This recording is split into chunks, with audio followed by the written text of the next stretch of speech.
Choosing proof of stake over proof of work is Ethereum's biggest mistake. And here's why. An opinion piece from the 2miners.com blog, Bias Implied. Let's get into it right after a word from today's sponsor. Today's sponsor is Crypto.com. Crypto.com is my go-to centralized exchange for liquidating my crypto assets. With their Crypto.com Visa debit card, I can load up my mined Ethereum to pay for power and other operating costs quickly while earning up to 8% cash back. In addition to the Visa debit card, there are additional fiat options including wire transfers to easily receive your profits. Crypto.com also offers additional services including trading and even staking to earn additional revenue on your investments. Join 10 million plus users buying and selling 100 plus cryptocurrencies at true cost by using my affiliate link in the description for a $25 funding bonus. Or enter referral code SOAT at sign up for the same bonus. Remember, cryptocurrency investment comes with significant risks, so do your own research. Welcome back, everybody. So if you don't want to read this all by yourself and you also want to hear my thoughts and opinions on it through it, then you have come to the right video. We are going to be talking about an opinion piece from 2miners.com, who is, of course, one of the larger mining pools in all the altcoin space, specifically as it pertains to GPU mining, and their thoughts and opinions on the merge, which is coming up soon. This is all part of course, this kind of boiling point we're hitting with Ethereum moving their Ropsten testnet to proof of stake on the 8th of this month. So just in a couple days here. Let's get into it. Okie doke. So they say years ago, Ethereum's developers decided to quit cryptocurrency mining. And now on June 8th, Ethereum's test network called Ropsten will host the merge to shift to staking and abandon mining completely. On that day, only the test network will get an update, while the main cryptocurrency network will get it sometime in the near future. It means that staking is coming. In this article, we are going to explain why quitting GPU mining is Ethereum's biggest mistake. This is a long set of contents and we may not cover it all, but definitely go check it out via the link in the description below. Bitcoin versus Ethereum and decentralization. Cryptocurrencies come and go, rise and fall. But there are two cryptocurrencies that have always stayed at the top for many years, Bitcoin and Ethereum. Everyone compares these currencies all the time. Bitcoin is the world's first cryptocurrency, the father and the mother of all coins. Without Bitcoin, other coins wouldn't have existed. Bitcoin is the digital gold, the most secure coin, the keystone of all. It's spread all over the globe. Bitcoin's old software versions work great with its new versions. The Bitcoin network has had only a few updates lately, but the truth is it doesn't need many. It's good the way it is. Anyone in the world can become a Bitcoin user and launch a fully functional Bitcoin node. You only need a computer connected to the internet and 400 gigabytes of free space on the hard drive. Of course, you can also download a light wallet on your smartphone, but in this case, it's going to use the wallet's developer node.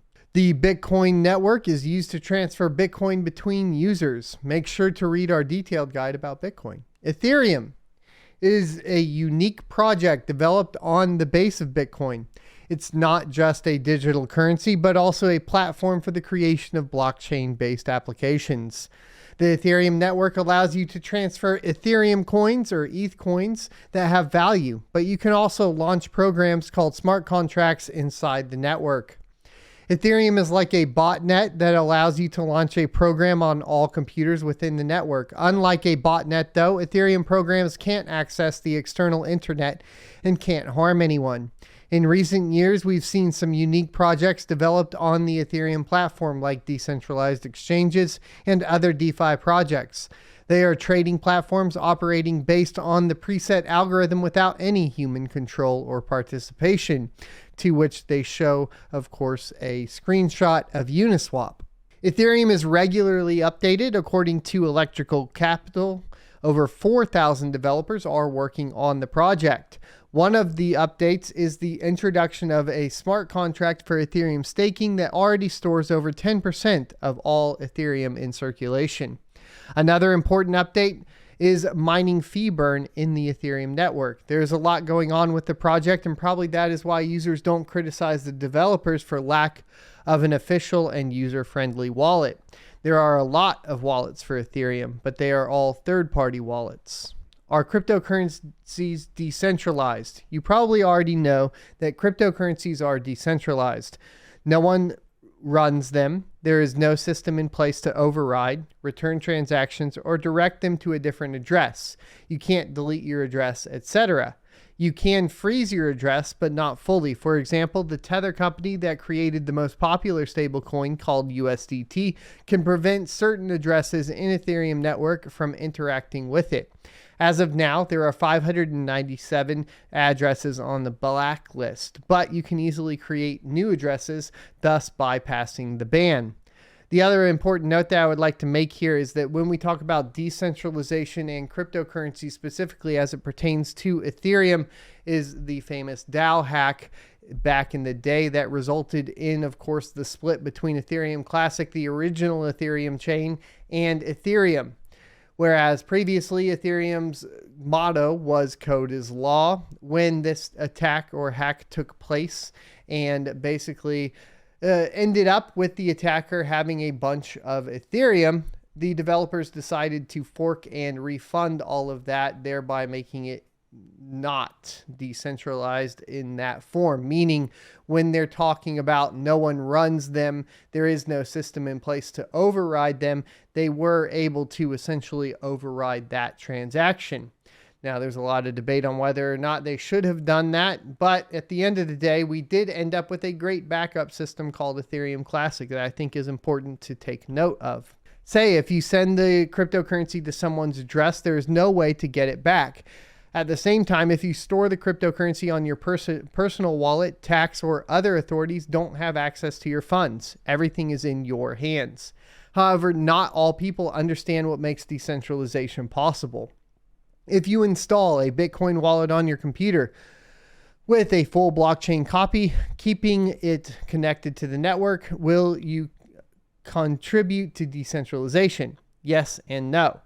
But mostly you won't. All network nodes are interconnected and transmit information about new blocks to each other. Your node also validates new blocks in the network. So your node helps to spread information faster among other network nodes, but it doesn't help with anything else. Decentralization is mostly made possible by miners, or by those nodes in the network that not only transmit and receive information, but also find new blocks. Miners are the ones responsible for filling blocks with new transactions. We wrote about it in this article, What is Mining? Decentralization is Ethereum's key advantage over Bitcoin and all other cryptocurrencies. Vitalik Buterin has created a unique solution that no one has been able to replicate yet. Why is this so unique? If you want to mine most cryptocurrencies, you need a special equipment or special piece of equipment.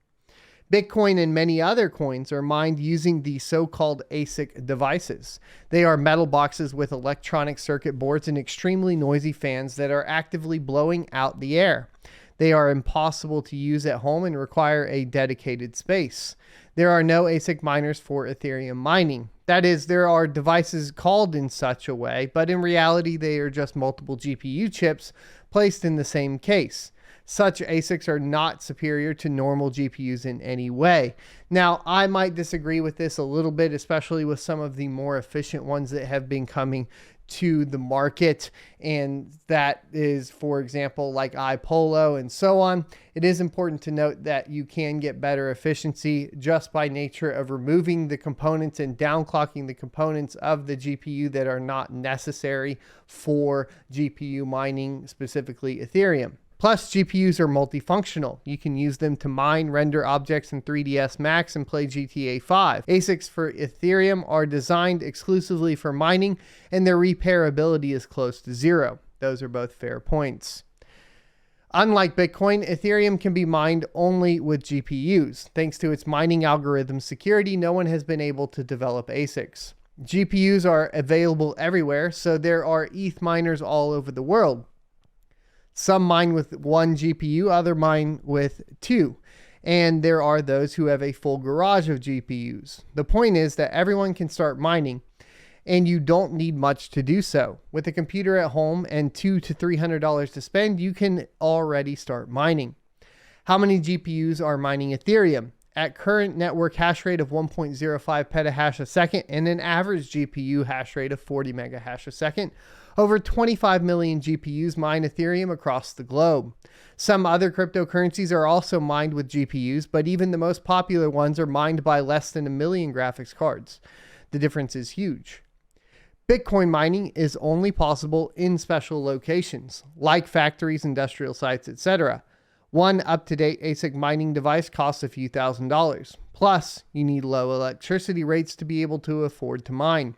It's hard to say how many people mine Bitcoin in specific countries, but it's no secret that the leading countries are the USA, Russia, Kazakhstan, and China, despite the official ban on mining in China, of course.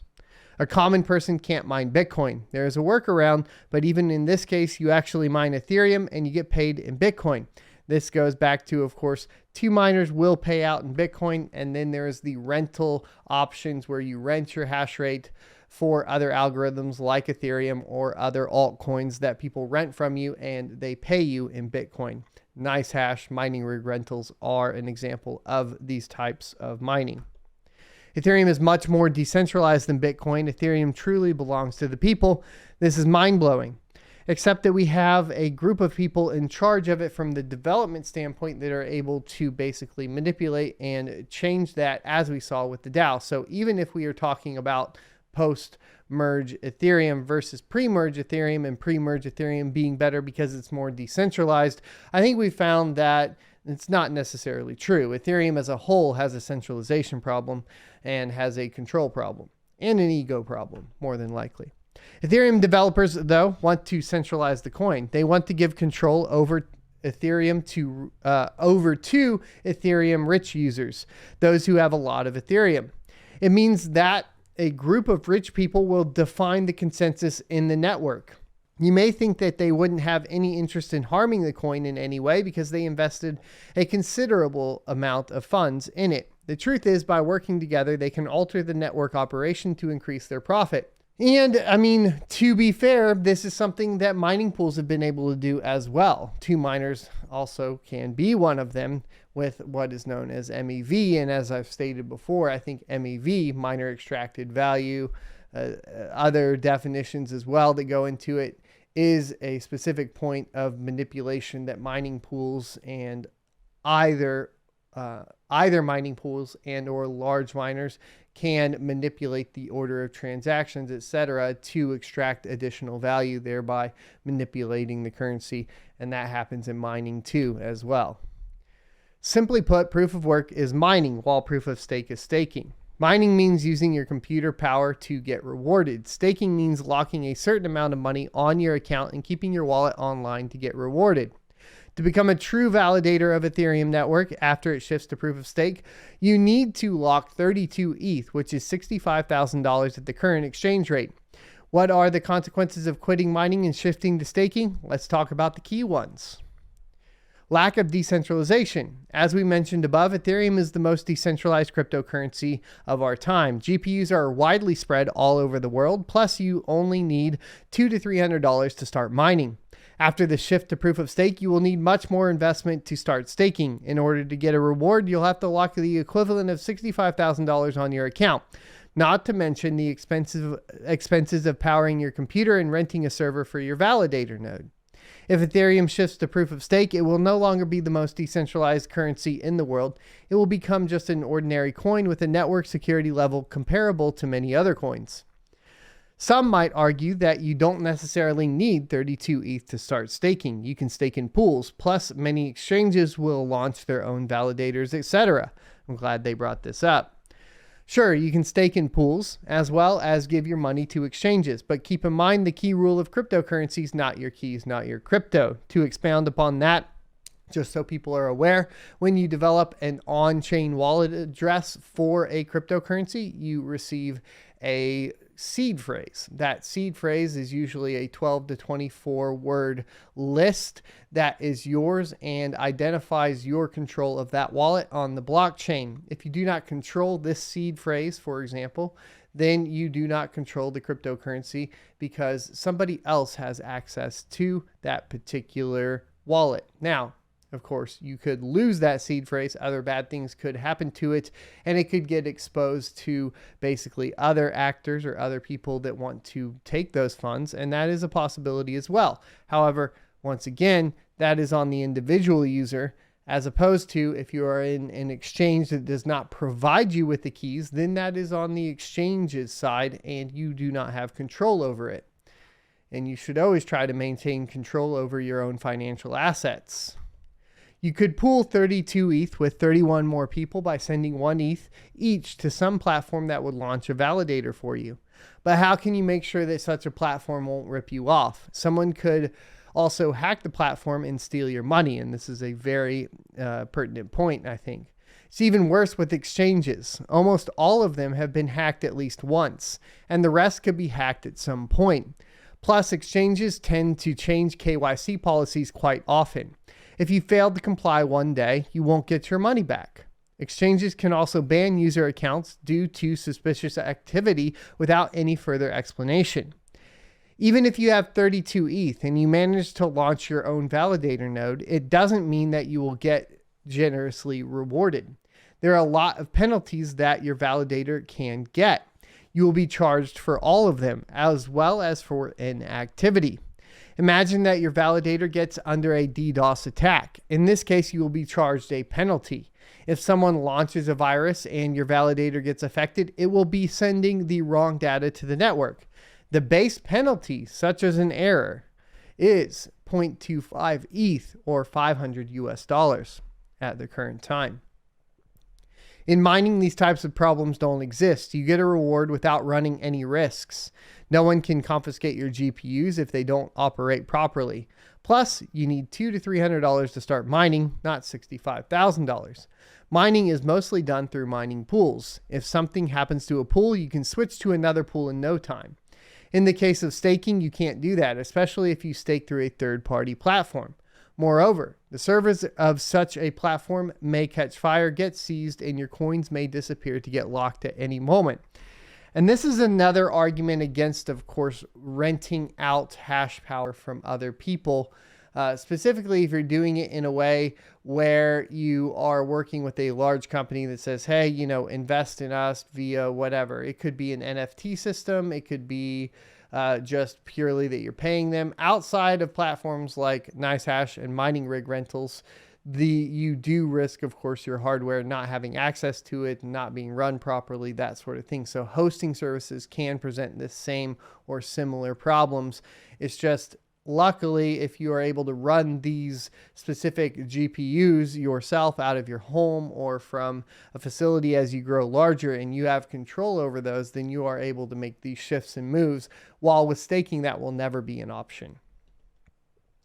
The ETH exchange rate tends to fluctuate, and you'll get as little as 5% per year for staking and run colossal risks.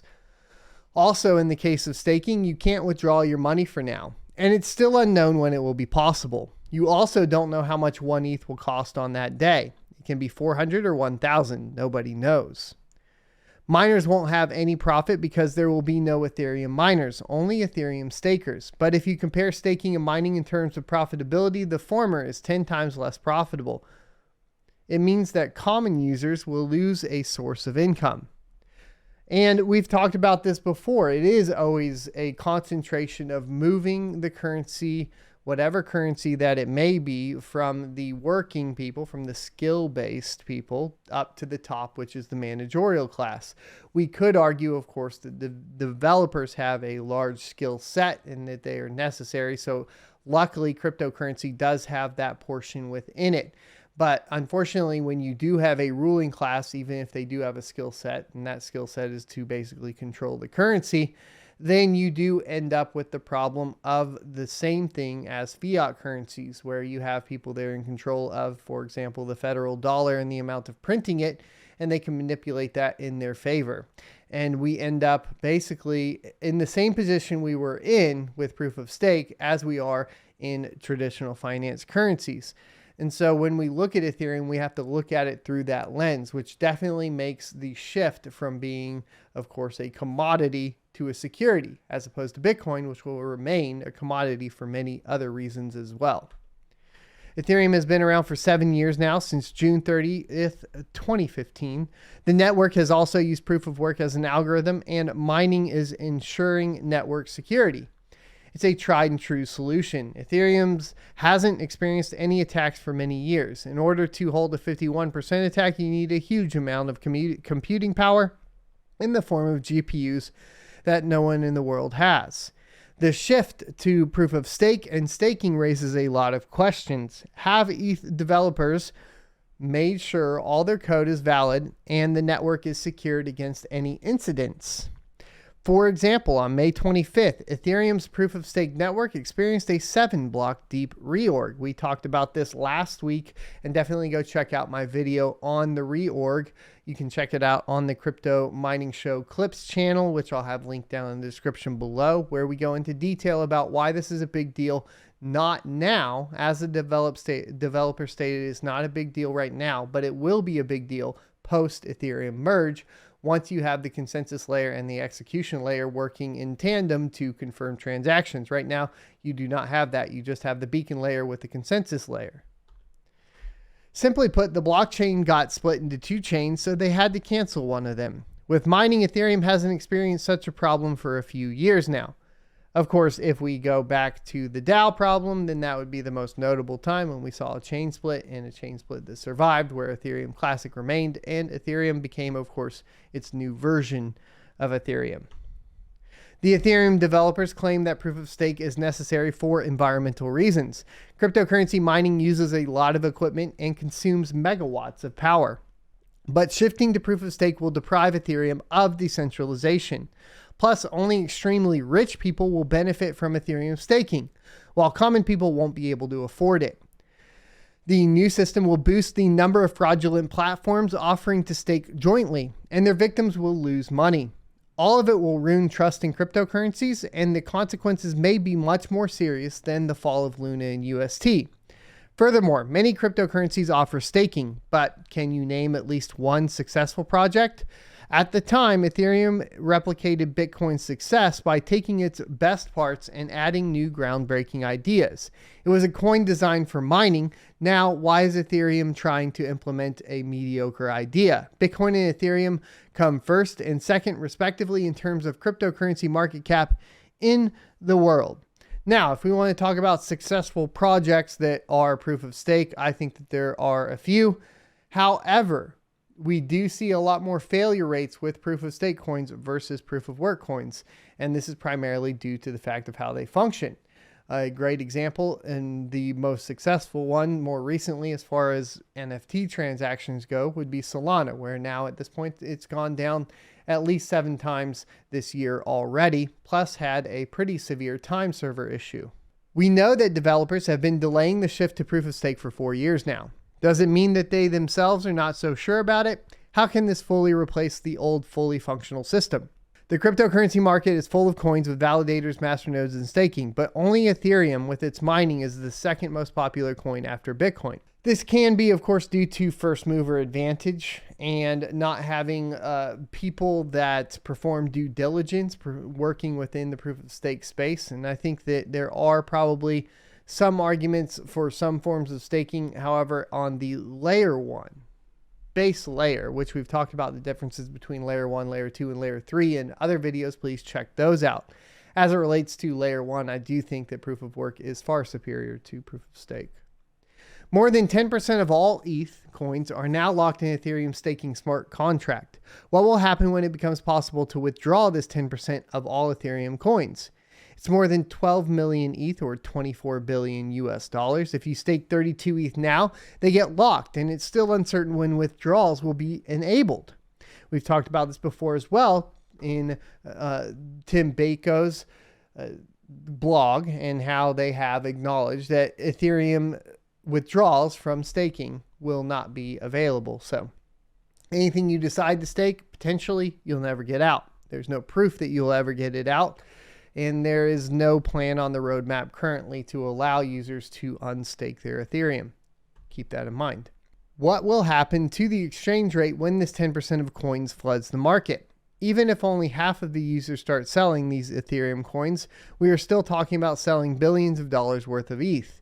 The other thing that you have here too that I would like to point out is the reason why there's going to be a lock that you can't withdraw is because if people do decide to, during a pump due to the move to proof of stake, withdraw their Ethereum, not only do you have the problem of dumping the price of Ethereum because everybody is selling, but you also have the problem of removing the very thing that creates the security for the network. The ETH that is getting sold and unstaked is what is providing the security to the network.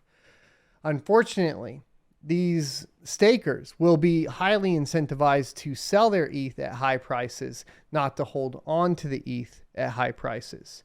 As opposed to that, proof of work miners are incentivized to hold on to their GPUs at high prices of ETH, not to sell their GPUs at high prices of ETH. And this is because you need the GPUs to earn the ETH. And then therefore you keep the actual security intact as the price of that cryptocurrency that is proof of work goes up, which is the inverse when we talk about proof of stake, because as the price of proof of stake coins go up, you would wish to actually sell your proof of stake coins instead of hold on to them, especially when you are aware that cryptocurrency is highly cyclical and prone to going back down, and you are only generating 5% revenue on this Ethereum, which is not near as high as what you would with proof of work mining. The incentive structure for proof of stake is highly questionable. Why should people even consider ETH staking if an annual interest is only 5%? They'd be better buy a property and rent it. You can expect the same profit from renting an apartment, but the cost of an apartment doesn't fluctuate from $4,800 to $1,800 within a couple months. The risks are much lower. Doesn't mean that staking will be used for money laundering. Why else would someone invest in such an unprofitable and risky asset? What if someone invests illegal ETH coins in the same staking pool you are using? The authorities might start the investigation and put the platform operation on hold or even close the platform. You may lose any control over your coins. Once again, not a problem with GPUs because you could just point it to a different platform. Also, imagine investing 32 ETH at a rate of $4,800 per ETH and discovering in a month that 1 ETH now costs $1,500. We really are clueless as to who may be interested in such a business. So there you go. That is two miners' thoughts on Ethereum and the merge and the move from proof of work to proof of stake for Ethereum in particular. I think I pretty much articulated all of my thoughts and responses surrounding it. I could tell that there was a very strong bias in favor of proof of work. And unfortunately, it did misguide them in a couple of places, and where I clarified, I think I feel pretty solid on. To be clear, I think that proof of work is the way to go as well, and I have a heavy bias as well as from the perspective of being a cryptocurrency miner. That being said, I do think that there are a couple things that were unfair there that still do apply to proof of work mining as it pertains to Ethereum. At the end of the day, I think that Ethereum's already gone too far down the rabbit hole of manipulation and centralization. Let me know what you think in the comment section below. I'm going to give my tongue a rest as it still has some canker sores from biting it from jiu-jitsu. Hit the like, comment, subscribe, notification bell, and be sure to share this out with all of your friends. I'll see you next Tuesday.